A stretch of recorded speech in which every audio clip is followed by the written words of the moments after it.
Freemasonry tidak akan memaksa orang untuk mengikuti agama tertentu, tetapi ia mengajarnya untuk berpikir dan bertukar pendapat untuk mendapatkan dan berjalan sesuai dengan otaknya dan hati nuraninya. Otak menjaga agama.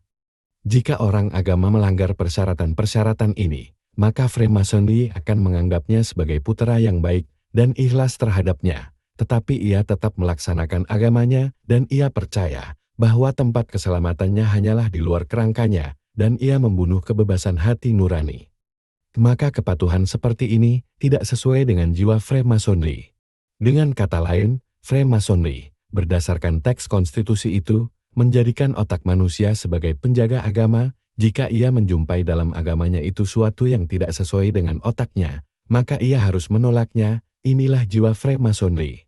Selebaran Freemasonry tahun 1856 yang terus terang mengumumkan perang terhadap agama.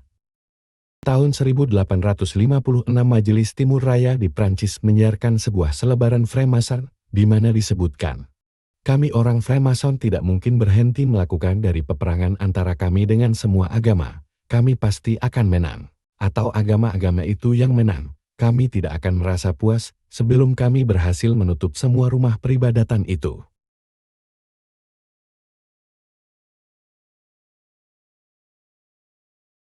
Itulah sunatullah yang telah diberikannya kepada semua ciptaannya. Selebaran Freemasonry tahun 1923 menegaskan lagi. Dalam selebaran Majelis Raya Prancis tahun 1923, dapat kita baca kalimat berikut. Pemuka-pemuka mencoba untuk menguasai masalah-masalah dunia. Kita harus berusaha sekeras mungkin untuk berpegang kepada kebebasan kepercayaan. Kita tidak akan ragu-ragu untuk menyatakan perang kepada semua agama, karena ia merupakan musuh umat manusia yang sebenarnya. Dan telah menjadi biang keladi dari pertarungan antara individu-individu dan bangsa-bangsa di sepanjang sejarah. Konferensi Internasional tahun 1900 memutuskan untuk menghilangkan orang-orang beragama dari dunia ini. Pengertian yang sama dapat pula kita perhatikan dalam berita acara Konferensi Freemasonry Internasional yang diadakan di Belgia tahun 1900, di mana disebutkan, "Kita tidak akan merasa puas dengan kemenangan atas orang-orang beragama dan tempat-tempat peribadatan mereka saja. Tujuan kita yang utama adalah menghapus mereka semua sama sekali dari alam ini." Ucapan seorang Freemason Inggris. Dalam Majelis Raya London, salah seorang Freemason berkata, "Jika kita bertoleransi kepada seorang Masehi atau seorang Muslim dengan membiarkannya masuk ke dalam kul kita, maka hal itu kita lakukan dengan syarat agar orang yang masuk itu membersihkan dirinya dari kesesatan-kesesatannya." Freemason Arab mengulang-ulang ucapan itu. Sekarang kita beralih kepada orang-orang Arab anggota Freemasonry, maka kita dapati mereka juga mempunyai pendapat-pendapat yang telah kita sebutkan di atas. Ucapan Jurji Zaidan. Setelah Jurji Zaidan mengumumkan bahwa Freemasonry mengumumkan perang terhadap semua agama, maka kata-katanya itu disebut oleh seorang Freemason jago lama, yaitu Ustadz Abdul Halim Ilyas Al-Huri, di mana ia berkata, ucapan Abdul Halim Al-Huri, "Setiap kepercayaan agama adalah kelemahan dalam pemikiran manusia. Setiap orang yang masih percaya kepada Allah dan bahwa jiwa itu kekal, maka orang itu adalah tolol dan dungu." Ucapan Aziz Mirham. Freemason Aziz Mirhan berkata, "Freemasonry tidak mengikuti cara agama tertentu dan juga tidak mengikuti suatu mazhab tertentu. Paling banyak dapat dikatakan tentang suatu mazhab atau suatu agama adalah bahwa ia itu adalah hasil pemikiran manusia yang terhormat itu sendiri. Cukuplah kita Freemasonry itu saja menyatakan kepada para anggotanya bahwa semua mazhab dan agama tidak mempunyai bentuk terakhir yang sesungguhnya. Orang-orang itu diminta untuk mempertimbangkan kembali semua persoalan itu dan menyikatnya kembali dengan sikat daya kritik." Abu Naum beranggapan Freemasonry suatu agama baru. Anggota Freemason Jan Abu Naum memperbandingkan antara Freemasonry dan agama-agama, lalu ia berkata, "Freemasonry adalah agama yang mempunyai garis-garisnya yang jelas untuk sementara waktu para anggotanya diperbolehkan menganut agama mereka. Kompas dan jangka di atas Bible dan Al-Quran. Kami dapat mengemukakan bahwa diletakkannya kompas dan jangka di atas Bible dan Al-Quran dalam semua sidin menunjukkan benarnya perkataan Jan tersebut di atas, dan bahkan juga hal itu menunjukkan bahwa Freemasonry adalah suatu agama di atas segala agama tanpa dapat dibantah lagi. Dialah yang menjaga semua agama. Ateisme dan pemisahan agama dari negara adalah buah Freemasonry yang paling berbahaya. Salah satu hasil kampanye yang dilakukan Freemasonry terhadap agama adalah tersebar luasnya ateisme, dan tersebar luas pula lah suatu prinsip yang amat berbahaya, yaitu prinsip memisahkan agama dari negara. Alangkah amat disayangkan bahwa sejumlah besar negara Arab dan Islam telah melaksanakan prinsip-prinsip pemisahan ini, baik dalam perkataan maupun dalam perbuatan, sedangkan sebahagiannya melaksanakannya dalam praktek walaupun konstitusinya masih tetap mencantumkan bahwa agama negara adalah Islam, tetapi semuanya itu adalah tinta di atas kertas saja. Alangkah gampangnya mengucapkan dan alangkah sukarnya melakukannya. Cukuplah jika dikemukakan bukti untuk hal itu. Konferensi Besar Freemasonry yang diadakan pada tahun 1889 untuk memperingati Revolusi Prancis telah mengumumkan bahwa tujuan Freemasonry adalah mendirikan suatu pemerintahan yang tidak percaya kepada Allah. Konferensi Internasional Freemasonry yang diadakan di Paris tahun 1900 telah memutuskan bahwa tujuan Freemasonry adalah mendirikan suatu republik tidak beragama di seluruh dunia. Apakah para pemikir politik, para penguasa dan pemuka negara di kalangan umatku ini dapat menyadari hakikat ini? Dalam bab berikut akan kita bicarakan dalam bentuk yang lebih terperinci tentang Freemasonry dan agama-agama samawi. Dalam alinea ini, kita telah membicarakan sikap Freemasonry terhadap agama. Nanti masalah ini akan kita bicarakan kembali dalam bentuk yang lebih terperinci. Pada waktu nanti kita berbicara tentang Freemasonry dan agama-agama samawi, yaitu Yahudi, Kristen dan Islam. 3. Tidak ada sifat yang mulia. Segala sesuatu yang terdapat dalam Freemasonry menunjukkan kepada tidak adanya nilai-nilai, sifat mulia, dan keutamaan. Apakah akan kita mulai dari semboyannya kemerdekaan, persamaan dan persaudaraan? Lalu kita singkapkan kebohongannya? Apakah akan kita hancurkan dakwaannya yang mengatakan bahwa ia adalah suatu lembaga kemanusiaan yang dibangun di atas dasar-dasar ketakwaan dan keutamaan yang terkuat? Dan bahwa ia mewajibkan kepada para anggotanya untuk mencintai kebaikan, kepercayaan, dan amal baik. Semuanya ini harus kita perhatikan dengan teliti. Kebohongan kebebasan. Kemerdekaan itu tidak pernah dinikmati oleh orang-orang anggota Freemason, kecuali jika yang dimaksud dengan kemerdekaan itu adalah perbudakan. Ia diperintahkan untuk melakukan sesuatu yang tidak dapat dibenarkan logika ataupun akal sehat, lalu ia melakukannya dengan teliti.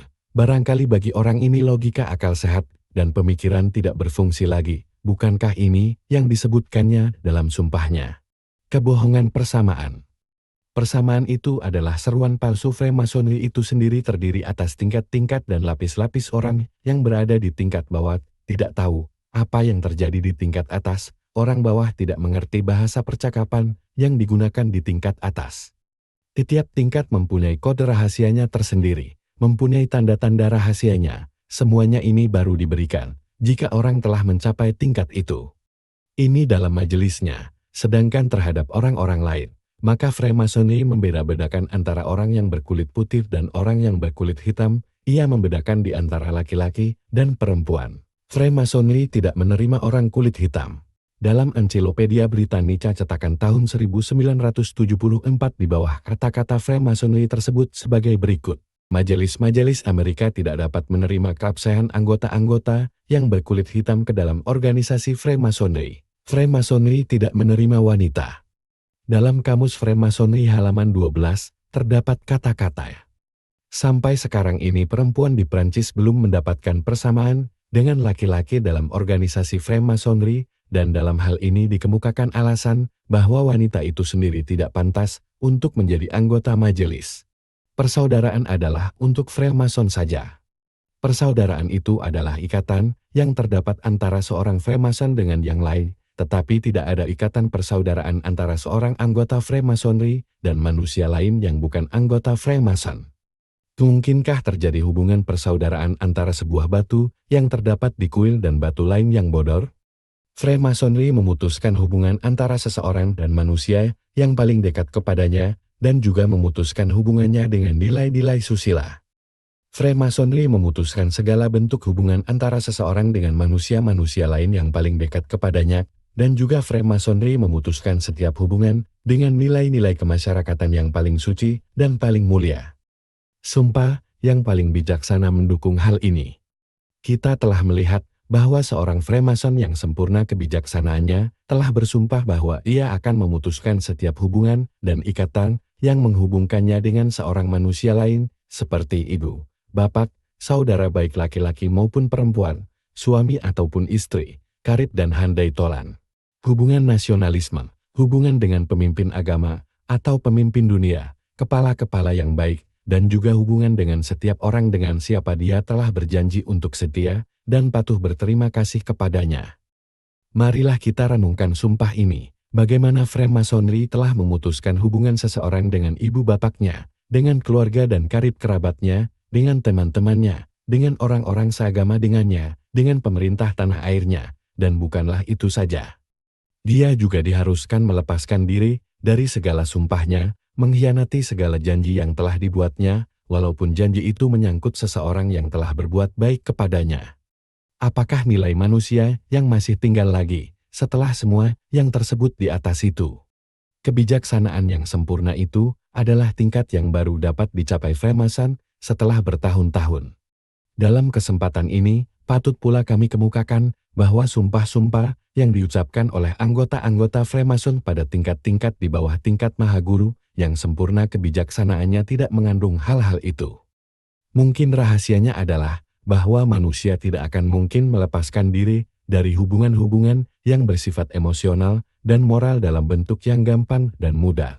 Tetapi kalau ia telah berhasil mendekati tingkat-tingkat yang tinggi dari jenjang-jenjang Freemasonry itu, maka semua pemutusan hubungan itu menjadi harga yang harus dibayar untuk mencapai tingkat Mahaguru yang sempurna kebijaksanaannya.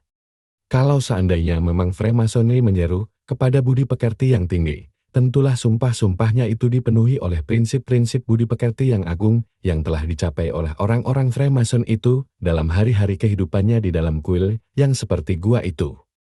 Sumpah untuk mengkhianati kewajiban jabatan. Orang Freemason telah pergi demikian jauhnya sampai mengkhianati kewajibannya. Dalam sumpah kebijaksanaan yang sempurna kita temui bahwa ia bersumpah untuk membebaskan setiap anggota Freemason yang berada dalam penjara. Walaupun dia adalah seorang kriminal yang amat berbahaya atau seorang pengkhianat besar. Kita akan melihat beberapa gambaran dari pengkhianatan ini, pengkhianatan terhadap kewajiban, terhadap kepercayaan, terhadap kemuliaan kerja. Apabila nanti kita membicarakan kerjasama antara saudara-saudara sesama anggota Freemasonry. Seorang Freemason menjadikan dari Freemasonry sifat lembaga yayasan sosial, dan ia berkata bahwa usaha-usaha kebaikan itu adalah cara untuk mencapai tujuan-tujuan Yahudi. Freemasonry mengatakan bahwa ia adalah suatu lembaga sosial, lalu ada seseorang anggotanya yang terkemuka, yaitu Aziz Mirham yang mengeluarkan pendapatnya. Freemasonry bukanlah suatu perkumpulan sosial.